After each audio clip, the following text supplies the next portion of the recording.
नमस्कार, वंदे मातरम सर। सभी आप जानते हैं कि इस चरण पर मैं युवाओं के लिए हमेशा कुछ ना कुछ कार्य करता रहता हूँ। और आज इसी संदर्भ में साकेत कोर्ट में आज में मिले हैं यूथ आइकॉन, जो इस पहचान की मोहताज नहीं है। अगर आप जानना चाहते हैं तो उनका नाम है तेजस्वी कुमार शर्मा। आप उनको गूगल पर भी सर्च कर सकते हैं। तो इन्होंने तेजस्वी कुमार शर्मा जी ने बहुत ज़्यादा ही दिव्यांगों के लिए काम किया। तो हम आज जानेंगे कि दिव्यांगों के कानून के बारे में क्या कहना चाहते हैं। तो आइए आप करते हैं उन सब थैंक यू कलक जी, अपने व्यूअर्स के साथ मुझे जोड़ने के लिए बहुत अच्छा लग रहा है। जैसा कि आप देख सकते हैं, अभी कोर्ट में हूँ और अभी हमारा एक केस है, मैटर में जाना है। लेकिन जैसा आपने सवाल पूछा, मैं हमेशा से इन चीज़ों को लेकर बहुत सक्रिय हूँ और आज आपने जो सवाल पूछा बहुत इंपॉर्टेंट है। तो मैंने सोचा कि बिल्कुल इस जो सवाल पे है अपनी राय रखनी चाहिए, ताकि हमारे समाज में, हमारे देश में जो भी दिव्यांग भाई बहन हैं उनको जो है कानून से जुड़ी जो भी प्रोविजंस हैं उनके बारे में जानकारी मिल सके। तो मैं यही बताना चाहूँगा कि दिव्यांगों के अधिकारों के लेके हमारा जो राइट्स ऑफ पर्सन डिसेबिलिटी 2016 है वो काफ़ी अच्छे से उसमें दिव्यांगों की समस्याओं को एड्रेस किया गया है। लेकिन मैं कहूँगा कि अभी और भी बहुत सारे बदलाव लेके आने की ज़रूरत है, क्योंकि आप ये समझिए कि रास्ता तो बन गया है, लेकिन वो रास्ता मुझे लगता है थोड़ा उबड़ खाबड़ है। आप अपनी मंजिल पे पहुंच जाएंगे, लेकिन उस उबड़ खाबड़ रास्ते में आपको थोड़ी जो है दिक्कतों का सामना करना पड़ सकता है। तो मैं चाहता हूं कि जो थोड़ा सा जो कॉम्प्लेक्सिटी उसके अंदर है उसको कम किया जाए। और मैं कहूँगा कि मैं अपनी बात को स्टार्ट करना चाहूँगा कि बाबा साहब भीमराव अम्बेडकर जी ने कहा था कि संविधान हम कितना भी अच्छा बना लें, लेकिन अगर संविधान को इम्प्लीमेंट करने वाले लोग अच्छे नहीं होंगे तो फिर ऐसे संविधान का कोई बेनिफिट नहीं है। तो उसी तरीके से जो हमारा कानून है वो बन तो गया है और उसमें दिव्यांगों के अधिकारों के बारे में बात तो कही गई है, लेकिन वो धरातल पे अगर देखा जाए तो उसको सही से इम्प्लीमेंट नहीं किया जा रहा है। लोगों को उसकी जानकारी नहीं है और आज भी लोग भटक रहे हैं कि हमारे लिए कोई व्यवस्था या सुविधा है या नहीं। फॉर एग्जाम्पल के तौर पे आप देखें, अगर जैसे उसमें लिखा गया है कि किसी महिला के साथ या किसी व्यक्ति के साथ डिस्क्रिमिनेशन या ह्यूमिलिएशन या कोई छेड़छाड़ होती है तो वो उसको उसमें पनिशमेंट की बात की गई है। लेकिन अभी तक मेरे नॉलेज में तो अभी मैंने नहीं देखा जहाँ पे किसी दिव्यांग महिला के साथ कोई छेड़छाड़ की गई हो, उसको कोई पनिशमेंट दी गई हो। तो ऐसे में ज़रूरत है कि हम जो पुलिस जो है हमारा बल है उनको इसके रिगार्डिंग जागरूक किया जाए, ताकि वो अच्छे से इन केसेस को टैकल कर सके। मैं एक आपको सच्ची घटना बताना चाहूँगा। हालांकि ऐसा हुआ था कि एक महिला का किसी ने पर्स मार लिया, वो देख नहीं सकती थी और वो चिल्लाई चोर चोर चोर। तो भाई पुलिस आई, पुलिस ने बोला कि बताइए कैसा दिखता था, उसने क्या पहन रखा था। तो सवाल ये है कि जो महिला देख नहीं सकती और उसने चिल्लाया तो लोगों ने 100 नंबर डायल किया, पुलिस आई और पुलिस उससे ऐसा सवाल कर रही है कि वो कैसा दिखता था और उसने क्या पहना था। तो मुझे लगता है कि थोड़ा सा लोगों को अवेयर करने की ज़रूरत है, ताकि वो जो दिव्यांगों की समस्याएं हैं उनको समझ सकें। और जो बोल नहीं सकते या देख नहीं सकते या सुन नहीं सकते या एक मल्टीपल डिसेबिलिटी भी होती है, क्योंकि हमारे जो rights of person with disability 2016 है उसमें 21 प्रकार की डिसेबिलिटी का जिक्र किया गया है। तो उसमें आप ये देखिए कि मल्टीपल डिसेबिलिटी भी एक टर्म आता है। हो सकता है कोई व्यक्ति चल भी ना पाता हो, बोल भी ना पाता हो, या देख भी ना पाता हो या बोल भी ना पाता हो, तो इस तरह की डिसेबिलिटी भी आ जाती है।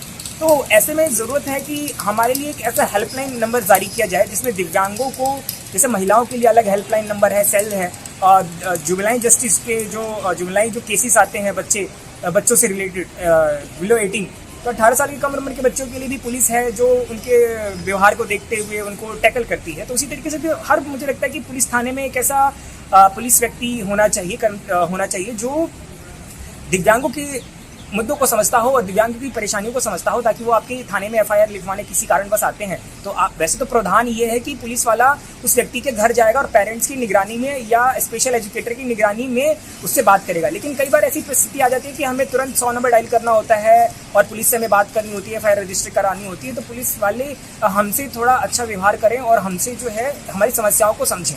तो ऐसे में ज़रूरत है कि हमें एक प्रॉपर पुलिस को ट्रेनिंग दी जाए तो दिव्यांग के इशू को समझें।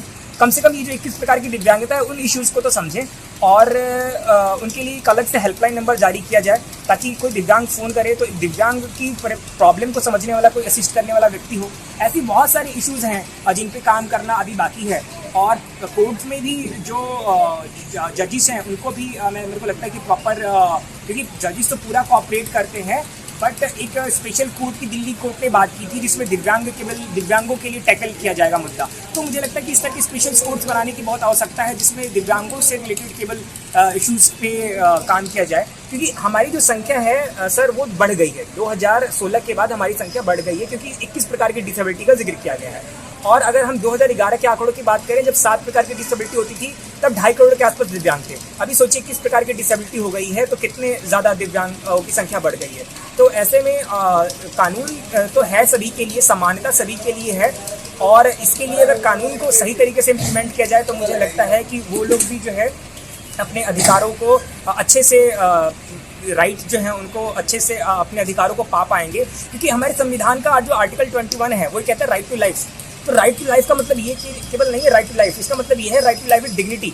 तो अगर मैं रास्ते पे जा रहा हूँ और कोई मुझे गाली दे रहा है क्योंकि मैं खुद एक दिव्यांग हूँ, तो मुझे कोई लंगड़ा लूल्हा या हैंडीकैप कह रहा है, तो ऐसे में मतलब मैं अब सब पे तो एक्शन नहीं ले सकता, लेकिन ऐसे में ज़रूरत है कि हम समाज को भी अवेयर करें कि हमारी भी डिग्निटी है, हमारी भी लाइफ है, और हर व्यक्ति की है। दिव्यांग कोई छोटा भी है, कोई युवा भी है, कोई बुजुर्ग भी है, कुछ लोग अभी पैदा होते हैं, होने के बाद होते हैं, कुछ लोग बाद में होते हैं। तो ऐसी कई सारी इश्यूज़ हैं, लेकिन समाज में भी थोड़ी सी अवेयरनेस लाने की ज़रूरत है। और एक जो इशूज़ मैं आपके साथ शेयर करना चाहूँगा जो कि बहुत इंपॉर्टेंट है, वो ये है कि हम दिव्यांग वकीलों को कोई इंटर्न नहीं रखना चाहता, उन्हें इंटर्नशिप नहीं मिलती।